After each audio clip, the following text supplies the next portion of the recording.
Hi there, and welcome to this episode of the Guns Magazine podcast. I'm your host and the editor of Guns Magazine, Brent Wheat. Thanks for joining us here on one of the world's biggest gun talk programs as we chat with the interesting folks who make up the world of shooting.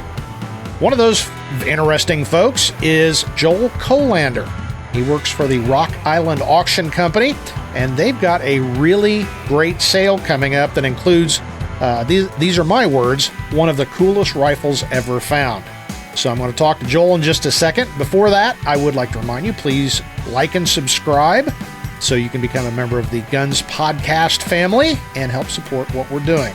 Another way you can support that is patronizing our great sponsors, and we're going to hear a word from them real quick before I talk to Joel Kolander from Rock Island Auction. This is where we go to feel alive.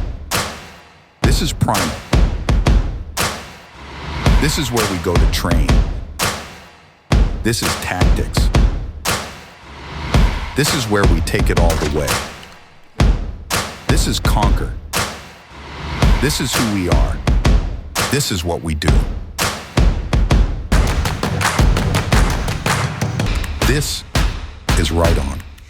The newest and most innovative sight on the market is here. Introducing the HIVIZ Fast.H H3. The Fast.H H3 gives you faster sight acquisition out of the holster through positive sight alignment feedback through conventional sight alignment. The Fast.H H3 from HIVIZ. See what you've been missing.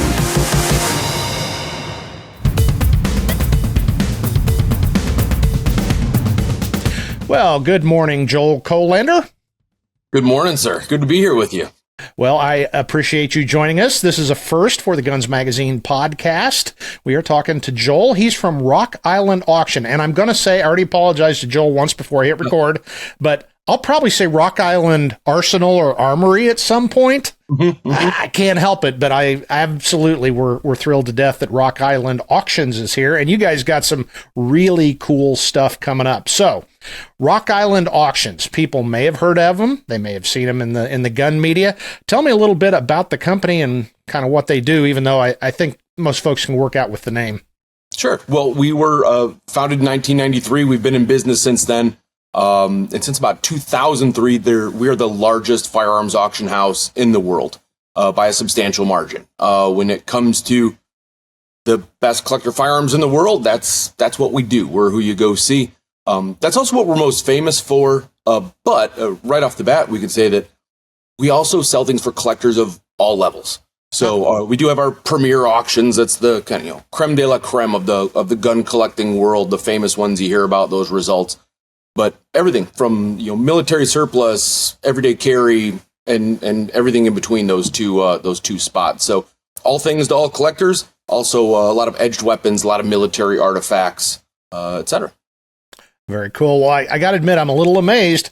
I went to the website and looked at some of the stuff, and like you said, some of that stuff is way out of my league. But some of that stuff, I'm like, if I didn't make the car payment this month, it would be pretty cool to own some of that stuff. But the main reason we're talking, you guys have a great one of your premier auctions coming up a week from today, I believe. And let me just read some of this stuff. You've got a gold and silver ornamented royal presentation wheel lock from the cabinet of Louis VIII. You've got a World War II Singer manufactured 1911 A1 that belonged to Lieutenant Colonel Thomas Moss, who flew a B-24. But I saved what I think is the best for last, which is a newly discovered Winchester Model 1886. And the cool thing is, it's in the original crate with 5 boxes of ammo. And folks may have seen a little bit of publicity about this. It's called the Marshfield Find. I guess it was found in Marshfield. And there's a video of it out there that you guys produced. Whoops. And I watched it, and I don't know, I watched it. I went over and over just to look at this gun. So before we talk about some of the specifics, though, let's talk about the auction process in general. I mean, I've auctioned stuff off, and I take stuff down to the auction house, and they get $4 for my old Coleman lantern. I don't think it works that way with you guys. So walk through that process, how you get stuff and how you value it and how it ends up on a premier auction. Sure. Well, we get stuff from all over the country and internationally, as you saw from that Louis XIII wheel lock that's kind of flagshipping the event. But when like I said, when we've been on top of the industry for so long, we're kind of who people come to see when it comes to big items like that. Not to say they're, that other places don't get, some fantastic firearms, but by and large, we're who you come to see. We're the name that's out there, videos, internet searches, whatever, and quite by design. So we're who people find a lot of times. It's a simple contract. We'll take a commission off of what they sell, a simple percentage. It's a flat rate. I don't know, other auction houses may charge for things, insurance and shipping and things like that, but ours is a flat rate, no charges for photography or insurance or storage or things. And then the fun begins, at least on our end. Mm-hmm. We get to photograph your gun, describe the gun, get it up on our website. If there's a great story it has to tell, or it's worthy of showing to collectors to try to get you the highest price possible, boy, then it's, that's where our photography team comes into play. That's where our describers or our firearm specialists come into play. It's where guys like me come in. We're, writing stories or making videos, sending emails, social media posts, the whole work. So there's quite a bit of communicating what we have to collectors who are going to be interested in placing bids and growing their own collections. Very cool. Well, it's nice now that I know somebody at Rock Island Auctions, because we get those letters about once a month. Mm-hmm. And it's funny. The first time I got one, I thought, oh my gosh, because somebody will send you a letter and say, we were going through Grandpa's attic and we found Billy the Kid's original revolver. Nice. Oh, okay. Well, I send them generally to a couple of people, but I learned very quickly that generally it's not Billy the Kid's original revolver. It was probably something bought at the hardware store down the road, which it still makes it interesting, but it's not usually what the family thinks. Is that a problem you guys run into, where people maybe contact you and think they have found the holy grail of firearms, and you hate to break the news to them, but it's interesting, but it may not be quite what the family legend always was? Yeah, our acquisitions department is kind of the front line for that, as far as reaching out to people and who people reach out to when they contact us. I've got this old gun, and from there, it's really I don't want to say a proving ground, but like, okay, well, let's find out what you have. Yeah, is it really this, or is it actually that? And like you said, if it's Billy the Kid's revolver, or if it's not Billy the Kid's revolver, what is it? What is it actually worth to you? So you can kind of know, or maybe if you need to insure it, if the value is good enough. You find a $20,000 double rifle. There's a nice little lottery ticket that if you find those in the attic, but it happens. These guns are out there, and that Marshfield Find is kind of a perfect example of just a jackpot. Yeah. Go ahead. Well, you asked about valuations. I was going to say, a lot of times we have what's called comparables. When someone asks and has that revolver, we know a good value because we've sold those before. We've sold single actions. You sell Winchesters. You have a pretty good idea of what those are worth and in what condition. We always say, that can change based on a sort of an in-person inspection. There's always things you're going to see better in the hand than you will on an internet photo. That's just the way of it. But then there's some things there's no comp for. Like, how do you, a couple years back, we sold the blaster, Han Solo's DL-44 blaster from the first Star Wars movie. Like, how do you value that? There's no comp for that. So it's sometimes, what kind of attention can you get to the auction and see who shows up to put their cards in the air? Yeah. So how does it work on the buyer side of things? I saw that, you can make a bid online, but you're not really making an online bid. You've got to either contact you or I'll let you walk through that. If I found a single action army that was sort of kind of in my wheelhouse, lettered from 1912. So it's not, I'm sure, super collectible, but I've always wanted an old single action army. How does that work? So I always like to joke. I say, we'll take a bid any way you can get it to us, except for a smoke signal. So there's a number of ways to bid online. If you're on our website, probably the easiest, the most popular is what we call like a sealed bid. You give us a number you're willing to bid up to, and our auctioneers execute those bids for you up to that amount. So you wanted that single action and you wanted it pretty bad. And you said, well, I'll pay $10,000 for it. That doesn't mean you're going to pay $10,000. If it only goes to 1,500, that's fine. You win it for 1,500. Yeah. So sealed bids are helpful that way. On the website, you can also click for a phone bid. Just say, yep, just have someone call me. I'd like to bid on the phone for that. And that's what we do. About 5 minutes before your lot comes up, you'll have one of the associates in the auction hall actually call you. You'll hear the auctioneers going in the background, and they say, okay, our lot's coming up, and they'll give you a little chat. But basically, it's up to you to say, I'm in or out, and they'll keep raising the hand as long as you tell them to. And so that's another great way to bid. That's I think provides personally, if you really want something, that's the way to go, because you have that flexibility. A sealed bid is that's a good disciplined way to bid. So depending on what you need, a little more discipline or a little more flexibility, those are the ways you can bid on the website. Then there's also just the React Live thing they built a couple years ago, which is a live video stream. And you can literally just sit there and click like if you were sitting there in person.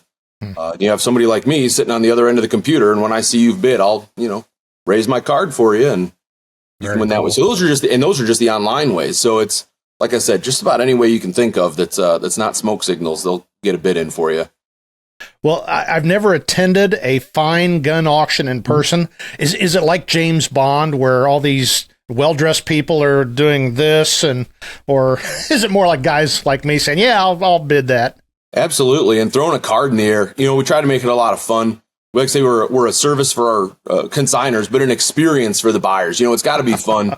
And a lot of times you can't help it. I mean, those are clearly movies, because anybody who's spending any amount of money like that and you're competing against somebody else for something you want, your heart's going to go. Your heart's just going to start beating. It doesn't matter if it's a $500 gun or a $50,000 gun. It's so much fun at a live auction. But yeah, come as you are, throw a card in the air, especially now that they're all held down in Bedford. It's a great facility to come and do that. Well, when you get certain things, I assume that, as I do, there's certain collectors that kind of know, he's known for first generation single actions or old, Henry rifles or whatever. Do you guys reach out to those folks, say, we got this thing coming up that is in your wheelhouse, and let them know, or they're already watching you? Yes, hopefully a little both. Hopefully, like I said, they got their eye. If they're looking for, that special 66, they're looking at our auctions when it comes up to see if it's what there is. We do make contacts to collectors of all levels, just to say, hey, we have an auction coming up. Did you get your catalog? Or, hey, we have an auction coming up and you still have bids in your cart. Did you need to submit those? Let's help you out. But also to, the collectors who are reaching for those top items, we're absolutely going to reach out and find them. Also, quite a bit of targeted advertising as well. So, obviously, for our ad in a Winchester Collector magazine, we're going to pay to have an ad in there, and it's going to feature a whole lot of Winchester, something for the Winchester boys to look at, and the same with Smith & Wesson and Colt and all the good stuff. So yes, absolutely reaching out to the appropriate collector groups. Not only it's good for the collectors, but it's good for our consigners as well. Yeah. Okay, I got to ask you this question. You may give me a funny look before you answer it, but is there stuff you guys turn down? You just go, that's not for us, or pretty much anything that's legal to auction? Do you try to take it on? Pretty much. There's some that are just, relics dug up. We've even sold those in the past if it's like dug up from the right place. Like if you had guns dug up from, say, the Battlefield Little Bighorn. Yeah, we're gonna offer those, and we're gonna offer them in relic condition. But typically, it's there's a cost to offering something at auction. You pay guys like me and keep the lights on. So yeah, there's a threshold, but ultimately, if there's enough of that, say you have a couple $100 guns, sure, that's fine. And that's why we have multiple auction formats as well. Those little monthly arms and accessories auctions, great way to pick up some really fun stuff. In fact, in the last time there were, $80 bronzes, paintings for a couple $100 that anybody'd love to have in their gun room. So when it comes to value, there's not much they turn down unless we really think that we don't think this is going to sell at the auction, but I think that's a pretty rare occurrence for them. Yeah. And I know I've talked to folks in your field before. I know provenance is very important. Talk about folks that maybe have something that may have some value and it would have even a lot more value, like our recent late friend, Mike Venturino. It's one thing to buy an old single action. It's another thing to buy a single action owned by Mike Venturino. So talk about that process for people that have relics or just whatever. And it's far more valuable because of when, where, what, how. Talk about how they should think about documenting all that. Sure. And we kind of touched on this earlier when we talked about the Billy the Kid revolver that someone calls in with. And it's a gun with a story is just that. It's a story. Yeah. Until you have some documentation, until you have some evidence. A lot of times the best place to go digging first is to go for that factory letter or museum letter. Write the folks at Smith & Wesson or Colt or Cody Firearms and get those letters. Starts you off with a date, oftentimes a location, lets you know if it's in the original configuration. So those can be really, really helpful. From there, you can start diving into books and researching, maybe finding out even where it went. We had a revolver, an interesting revolver. I won't go into its later part, but its first part of its life. It ends up going to Austin, Texas. And you're like, oh, well, that's interesting. It's a retailer in Austin. Oh, yeah. Once you find out it went there during like the fence cutting wars. Oh, that's a pretty violent time for cattlemen and ranchers. And so you wouldn't think, oh, man, maybe that's pretty cool. You also find out that summer there was literally an axe murderer out in Austin. You can't make this up, with the moniker given to him, the Servant Girl Annihilator. Oh my! Wow. And they're just as gruesome as it sounds. Well, that revolver was shipped there that summer. So all sorts of interesting things you can find out. And its later life is even more interesting because it was bought by a prop house and it was the revolver carried by Liberty Vance. No kidding. Wow. It's the same one. So it has these like 3 different lives and it's just fantastic. But that's one way where the story might start off somewhere and then you just find out where it leads. But ultimately, documentation. And that's just for an old beat up revolver. I shouldn't say beat up. It's not mint condition like we would offer typically in a premier auction, or it can be the absolute mint. There's a collector by the name of Greg Lamp. And his pieces, not only are they, of course, immaculate in condition, the man was a prolific collector. He was also a very studied collector. So when it comes to adding value, it might be a Colt connected to, a man who worked at a railroad and this, that, and it was presented to him in 1862.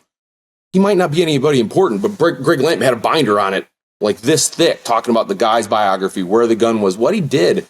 So even if it's not somebody that just is like screaming with historical importance, it could still add a lot of value to the gun with proper research. So, and frankly, even if it doesn't add value, that's what collectors love anyway. Like I'm sure gents like yourself, like me, like a lot of your listeners, if it adds value, great. But man, just knowing where that gun's story is oftentimes rewarding enough in and of itself. Exactly. And that was one thing that really opened my eyes in talking to an auctioneer that said, well, you've got guns that you personally own that have been on the cover of the magazine. You need to keep a copy of the magazine with that because that adds value. And I'm like, well, I never thought of that. So that's, that's part of my folder now, that even if the kids just get the collection at some point to go, oh, cool, that was on the October 2024 issue of Guns Magazine. So it's nice. It really adds significance. And we've seen those come through. You wouldn't think, this 1911 platform, IPSC, intended for IPSC matches and this, that, and the other thing. You're like, okay, well, that's a neat gun. Well, but it's on the cover and it's used by this shooter and he used it for this, and you find out who did the work on it and how much work was done on it. And you're like, oh, that's a lot of value just from the magazine article that it was in. So those people were right to tell you to tie those magazines to those guns for a long time. That'll help yourself out. Yep. Okay, we're getting into the meat of this thing. I've saved this to this point because I wanted to start talking about it right out of the gate. And these are my words. These are not Rock Island Auctions words, but this is the coolest rifle ever found, perhaps, in my book anyway, the Marshfield Find. And as I said, there's a video out there. You guys will be auctioning that off. It's a Winchester 1886. It was found in the original shipping crate with 5 boxes of ammo and a leather scabbard. And if you look at the video, this thing literally looks like it came from Winchester yesterday. It's spotless. The screws are pristine. I kept rewinding the video. I kept telling Joel, I kept rewinding that video just to see how the beautiful inletting. There's not a scratch that I saw on it. So the Marshfield Find, how did, well, first of all, how did it become the Marshfield Find? I assume Marshfield, what, Mass? Yeah, Marshfield, Massachusetts, actually. It's right there on Cape Cod, Massachusetts Bay. And the long story short is it was purchased by, I believe, Henry Nelson Jr., and it shipped in 1887. So it's a first-year production gun. It's 86. It's a 4-digit serial number, which is cool enough in and of itself. Yeah. And it ships in 87, and he probably doesn't touch it. He probably doesn't open it. He was an Episcopalian minister, and he was not into, big game hunting. He was not into any of this stuff. So the family just presumes, like, well, maybe he got kind of a bug one day to just buy one, and then he bought it, and he never really used it. And the family dates back to colonial America. So the house that it's found in actually dates back to a 1660 land grant from King Charles II. Wow. The original edifice, which now became the parlor of the current house, had portholes in it for guns, so you could defend the home from Indians. Like, just wow. Absolutely nuts. So he buys it in 87, and they have families into antiques, and so there's lots of antiques in the attic, and it's not until about the summer, I believe, 74, that some 2 young boys are up in the attic, looking at all the antiques, like, what's in the crate? And they go to their dad, and they're like, Dad, what's in this crate? And Dad says, just like it says on our video, he kind of dangled a carrot in front of him. He was like, well, why don't you go do these chores, and we'll check it out. And before long, their chores are done. Okay, let's open this up. Crowbars it open. It hasn't been opened in almost 90 years. Yeah. And you open it up, and it's, you can see the ammo boxes, but there's packing paper in there and a big leather scabbard, so they still don't really know what they're looking at. It's just kind of a big piece of leather. But you open it up, and that's when you can kind of, imagine just unsheathing this. It's a mint. It's an untouched time capsule Winchester 1886. Yeah. And then, like boys do, they, immediately had to go have their picture taken with it. And had a lot of fun like that. It's they got it valued by a collector at the time, someone who knew what they were talking about. And even, I think that was just a couple years later, 76 probably. And he valued it in 76 at about 20 grand. So he knew what he was looking at as well. And that today is like about $150,000. Yeah. So he knew what he was looking at. And then ever since then, it's been in the family for another 50 years. So for 140 years, this family has taken care of this gun. It remains in mint condition. So very much to their credit. Like, yeah, it's easy to take care of something when it's stowed away in a box and no one's touching it. But it's been known by the family for the last 50 years. And it's still in that condition. It's just, it's I like to call them a miracle gun. Yeah. Like, we had some like that from Arlen McCroskey's collection, now his son Mac McCroskey. And he had an iron frame Henry that we offered once with basically all the finish on it, which you never see. You never see that inky black on an iron frame. You're usually looking at the iron of the iron frame. So any amount of finish on him is great. His was inky black. Yeah. And there's just, how? Because, this is era before cotton gloves. There's no air conditioning. There's no humidity control, thermostats. It doesn't exist. How does this gun survive in this condition? And all those questions are the exact same ones that I think any normal person would ask about a Marshfield Find or about guns like that. And I just call them miracle guns because there's almost no rhyme or reason to how those survive in that condition. Yeah. Well, I didn't think about it, but, no fingerprints on this thing at all. And again, just you'd think the acid from your fingers, if you weren't wearing gloves, would have maybe left a mark or two. But what really stands out to me, aside from just the crispness of all the engraving and the inletting and all that, is the color case hardening. It is just, it's wonderful and beautiful. And to see, the case hardening from 1886, or 87, whenever, it's just amazing. I mean, the colors, it just is unbelievable almost. It it's different than a lot of other places. You'll see it like this every once in a while, far and few between, of course, but it almost has this almost golden kind of hue to it. Yeah. Where everything, like if you just held a filter in front of your face and looked at it, and it looks a little bit gold, which to me is perfect because it goes with the stock wood perfectly. Yeah. And that's what this is. This is a stock Winchester 1886. There's no special order features. You got full length barrel, mag, straight grip, regular crescent butt. It isn't 45-90. So for a guy who wasn't looking to hunt much or who had no history of hunting, according to the family, he bought a pretty big cartridge. Yeah. And it's one that Winchester could finally offer in the 86. So it might be a working man's gun, but it's also, I don't want to say peak technology, but it's the latest, greatest, right? It's Winchester's new rifle in their new or not their new cartridge, but a new cartridge for them that they can offer in the 86, the beefier 86. So he bought a really good gun, a working man's gun, and then it just set time capsuled. It just absolutely time capsuled for 140 years.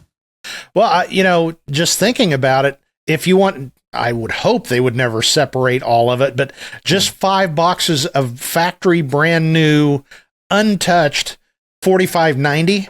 I mean, that's worth some money right there. It is. I have, and we talk about this in the description. It is the original ammo that came with it. The guy that gave them that estimate, that $20,000 estimate back in 76, wherever that was, family had a hard time getting the gun back from this guy. Right, and he valued it at $20,000. Maybe if he wanted to hold on to it, he'd valued it a little lower, but he at least gave him a straight answer. They had to contact him numerous times, try to get this gun back. In the meantime, he had taken those bullets and take the powder out for safety reasons. I don't know what his reasons were, because he's clearly a knowledgeable gun person. So we have original shells, bullets, primers, boxes, but they've taken the powder out. Which I was like, in the world? Yeah, what's he thinking? He knows what it is. He knows what he's looking at. So I don't know if I don't know if it was done out of spite before, I'll give it back. Yeah. I have no idea. I don't know what his decision-making process would have been, but it's really the only blemish you could say against that thing. Yeah. And I do mean that because we don't like to use the word mint at Rock Island Auction Company. Maybe once every 4 or 5 years it'll come out. But this one, there was like no hesitation. Like we're putting in our catalog, the first, which follows those NRA descriptions, which is excellent, near excellent, whatever. Mint. Wow. It's just mint. You know what? Being the retired cop that I am and former detective, I'll bet you what happened was he wanted to make sure somebody didn't fire the gun with that ammo. I bet that's why he took the powder out. Thinking at some point he would get it. That's the positive spin. I like that. Spite was entirely possible too. He's trying to protect the gun. I like that. We'll give him the benefit of the doubt. I like that. That's still such a travesty. It really is. If you could say anything ill about it, but I mean, we're obviously still so excited about it. It's getting a lot of attention. That's been a pretty good video on YouTube for us. It's making its way around the forums, and of course, there's a lot of people who don't believe it. And that's okay. That's their prerogative. Yeah. But it is exactly what we're purporting it to be, where it was found in the family and in their attic. And I think a lot of people don't believe because they have probably really warm, stuffy, humid attics. And I'm like, well, not everybody's attic's probably like yours. And that's okay, but it is what it is. It's 100%. And we can't wait to offer. It's going lot 13. It's like within the first 15 minutes of the auction, that gun's going to sell, and we're starting it off with a bang. Wow. I'm just flabbergasted, and I would so love to be able to put on the white cotton gloves and just see that thing for, about 30 seconds. But very cool stuff. And like I said, my wording, not yours, probably one of the coolest rifle finds ever. But there's a lot of other neat stuff. So you can't go down the complete catalog, but hit some of the high points of this other thing, because there's not equally, but close to as cool stuff that you guys are going to be auctioning off. And I picked Billy the Kid because you've got a gun that's associated with with him. So talk about some of those that are going to be up for sale. Sure. Well, one we mentioned already, flagship of the auction, probably that Louis XIII wheel lock. It's from his famous cabinet d'armes. Louis XIII, don't want to say like the original gun collector, but definitely somebody who popularized it, was known for it, even back in the day. From a young age, at age 3, he's getting like guns as presents. So it didn't take him long, even in his short life, to amass just a beautiful collection. The cabinet d'armes, and a lot of those are held today in the Louvre, the Metropolitan Museum of Art, Hermitage Museum. There's a museum in Russia, and of course the French Museum of the Army. So they are high art pieces. For something like this to come around is pretty unprecedented. I couldn't tell you the last time something like that happened. On the back, we've also been publicizing a lot of Pat Garrett's gold-plated Colt Thunderer. And that's a great story. I mean, Pat Garrett, of course, the man who kills Billy the Kid. Billy the Kid. But this Colt Thunderer is probably the high point in his life. He's presented this in, I believe, 1903. He becomes a customs inspector in El Paso. And, of course, it's not long after, within 5 years, he's killed, assassinated, some might say, and not without reason. But so it's Pat Garrett's gold-plated Thunder with German silver grips on it, just like from his El Paso friends. It's engraved. It's beautiful. On the other grip, it shows, some of the places he's served as a lawman. It's absolutely fantastic. I love that Pat Garrett gun, in case you couldn't tell. Also, one of his sheriff's badges. Oh, wow. So he had a sheriff's badge, actually from the man who defended Billy the Kid at Mesilla. Ended up giving him a badge. I don't know whether it was after that first trial or after Garrett recaptured Billy the Kid, killed him, tracked him down the second time and then killed him. I don't know whether the badge was before or after one of those, but it's from this guy, this A.J. Fountain, and gives him a solid gold sheriff's badge. Wow. So those are being offered separately, and each one is 6 figures. It has a 6-figure estimate anyway. Yeah, I'd like a badge like that, but that's a little above my pay grade. So you could wear it on the podcast, though. Think about it. Maybe the boss will authorize me. You take the company credit card for that? Absolutely. I can only imagine. Well, very cool stuff. Joel, why don't you tell us how people can learn more about this auction and Rock Island auctions in general? Sure. Well, of course, rockislandauction.com has most of the real pertinent information for you, especially for any item listing. You want to search the catalog for that one you haven't been able to find. That's the best place to do that. If you just want to hear about a lot of good stories and a lot of really great gun pictures, boy, check us out on about any social media platform you can think of. We got a presence on there.